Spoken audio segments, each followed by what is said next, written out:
جربتي تحطي الرز في الخلاط؟ ايوه، الرز في الخلاط طريقة وفكرة عبقرية بجد يا جماعة، وصفة تجنن حرفيا ولا غلطة. كل حاجة مظبوطة مليون في المية. كل حاجة انت عايزاها وبتدوري عليها هتلاقيها في الوصفة والطريقة دي. الرز في الخلاط يجنن ولا غلطة. يلا نسمي الله ونصلي على رسول الله. ندخل نشوف الطريقة. بسم الله الرحمن الرحيم. اول حاجة جهزت طبق، وفي الطبق ده هنزل بكوباية من الرز، وهنزل على الرز دوت بالمية كده، وهشطفه كده كذا مرة واصفيه كويس جدا. وجهزت بقى الحلة بتاعتي بعد ما غسلت الرز وصفيته. هنزل كده بكوباية الرز في الحلة، وعلى الرز دوت هنزل بأربع كوبايات من المية، مية عادية من الحنفية. تمام، 4 كوبايات كده من المية.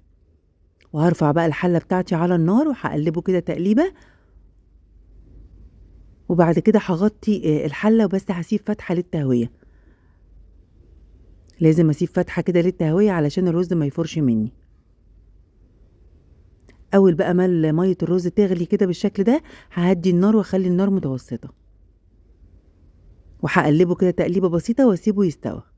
مش بياخد وقت خالص وطريقه تحفه. هغطي بقى غطا الحله وهسيب فتحه كده للتهويه. تمام، وههدي النار اخليها متوسطه. دلوقتي بقى ما خدش وقت خالص، وكان الرز استوى معايا بالشكل ده. اول ما الرز يستوى معايا كده هجيب الكوبايه بتاعتي وهاخد كوبايه من الرز اهي. هحط كده كوباية من الرز بالشكل ده، هاخد من الرز دوت كوباية. بص الرز مستوي وزي الفل. هاخد الكوباية ديت واحطها على جنب، وهنزل على الرز اللي فاضل في الحلة دوت ب4 كوبايات من الحليب. الحليب بتاعي عادي من التلاجة، ما مش سخن ولا اي حاجة.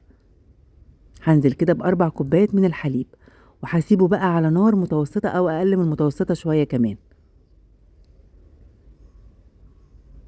هقلبه كده بالشكل دوت ومش هغطيه ولا اي حاجة، وهسيبه بقى على نار متوسطة. جبت بقى الخلاط بتاعي او شفشق الخلاط، وهنزل بكوبايه الرز اللي انا كنت مخليها على جنب. هنزل كده بكوبايه الرز بالشكل ده، وهنزل عليها بنص كوبايه من السكر. مقادير يا جماعه مظبوطه 100%. ولو حابه تزودي سكر هقولك امتى تزودي لو انت محتاجه. ودلوقتي هنزل بقى ب3 كوبايات من الحليب.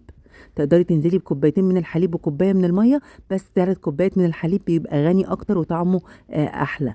ودلوقتي هنزل بقى بمعلقتين كبار محترمين كده من الحليب البودره، وكمان 3 معالق كبار هرميين من الكريم شانتيه الخام. هنا استخدمت كريم شانتيه خام. تمام، وكمان 3 معالق برضو كبار من النشا. الحليب البودر يا جماعة بيخلي الطعم غني جدا ودسم كده وخطير. نزلت كده ب3 معالق من النشا. هقفل الخلاط بتاعي وهضرب المكونات دي مع بعض. هضربهم مع بعض كويس كده لغاية ما احس ان السكر داب. تمام بالشكل ده. دلوقتي بقى هشوف بقى الرز اللي انا حطاه على النار. طبعا النار بتاعتي متوسطة. كان الوقت في الوقت دوت الحليب بادئ يسخن شوية. قلبته كده تقليبة، وهنزل بقى بكل المكونات اللي انا ضربتها في الخلاط.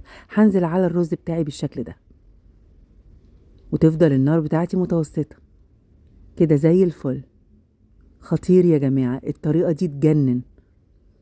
هقلبه كده بقى تقليبه، وفي الوقت دوت لقيت نفسي ان انا محتاجه شويه سكر، فحطيت ربع كوبايه او اقل كمان من ربع كوبايه من السكر، وقلبته بالشكل ده. لو لقيتي نفسك مش محتاجه سكر يبقى كده خلاص سكرك مظبوط. وهنا بقى بصوا القوام بدأ يبقى كريمي ازاي. الرز دايب دوبان والطعم يجنن. وكون ان انت تضيفي حليب بودر وكريم شانتيه بيديكي كده كأنك حطيتي قشطة. كمان الحليب البودر بيدي دسامة وبيدي طعم يجنن كأنك حطيتي قشطة. طبعا لو عندك قشطة كمان ضيفيها، يعني هتدي الطعم، هتخلي الطعم غني اكتر. بس انا اكتفيت بالمكونات دي وكان بجد خطير. هنا بقى كان بادئ بيبقبق كده ويستوى معايا. اول ما لقيته بادئ القوام يتقل معايا، جبت بقى 4 طواجن بتاعتي، والطواجن بتاعتي حجمها كبير. فنزلت بنص، يعني مليتها، مش مليتها للاخر، يعني نصها كده، نص الطاجن. لو الطواجن بقى بتاعتك صغيره حطي زي ما انت عايزه. حطيت كده رز بلبن في الطواجن، وهجربه لكم بقى بالطريقه دي يجنن.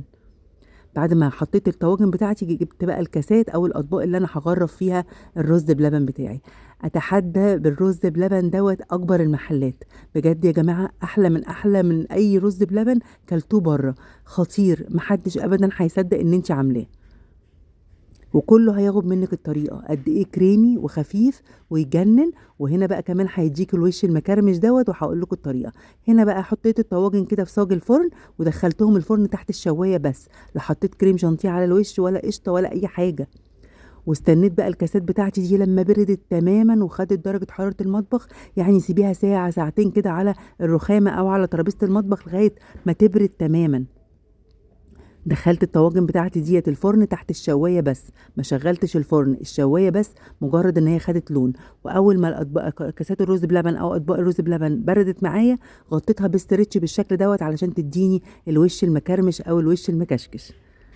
غطيتها بستريتش كده وهدخلها في التلاجة، انا بيتها ليله كامله. بصوا بقى تحت الشوايه الاطباق ادتني لون خطير ازاي، ولا حطيت كريم شانتيه على الوش ولا حطيت قشطه خالص. وهنا كان تاني يوم بقى. بصوا تاني يوم انا طبعا عملته متاخر قوي علشان كده استنيت لتاني يوم. تاني يوم بقى بصوا بنشيل الاستريتش، بصوا الوش عامل ازاي، الوش مكرمش ومكشكش ازاي وكريمي وخطير، طعمه يجنن. بجد يا جماعه الطريقه تحفه، انا مش هعمله تاني مرة غير بالطريقة دي. طريقة تجنن، والمقادير والمكونات مظبوطة حرفيا مظبوطة ولا غلطة. بصوا الوش عامل ازاي، بيتكلم عن نفسه. بصوا الوش مكشكش ومكرمش ازاي، خطير. مفيش اي حاجة تصعب علينا خالص، مفيش حاجة صعبة علينا، كل حاجة هنعملها صح الصح. بصوا عامل ازاي، الوش يجنن. هوريهولكوا كمان دلوقتي بقى من جوه، كريمي ودايب دوبان، خفيف جدا، طعمه يجنن. كل اللي هيدوق عندك هيسألك عن الطريقة. بصوا بقى من جوه كريمي وخطير، جربوه بنفس الطريقة دي يا جماعة هيعجبكم جدا. تحفة تحفة. بصوا من جوه عامل ازاي، رهيب بجد، الطعم رهيب. تقدروا بقى تزينوه بمكسرات، بجوز هند وزبيب، بايس كريم، باي حاجة انتوا حابينها. انا خليته كده، هو صراحة مش محتاج اي حاجة تغير طعمه، هو كده طعمه يجنن. بصوا الوش عامل ازاي، خطير. بصوا بقى الطواجن كمان، الطواجن دي في حتة تانية خالص، تجنن.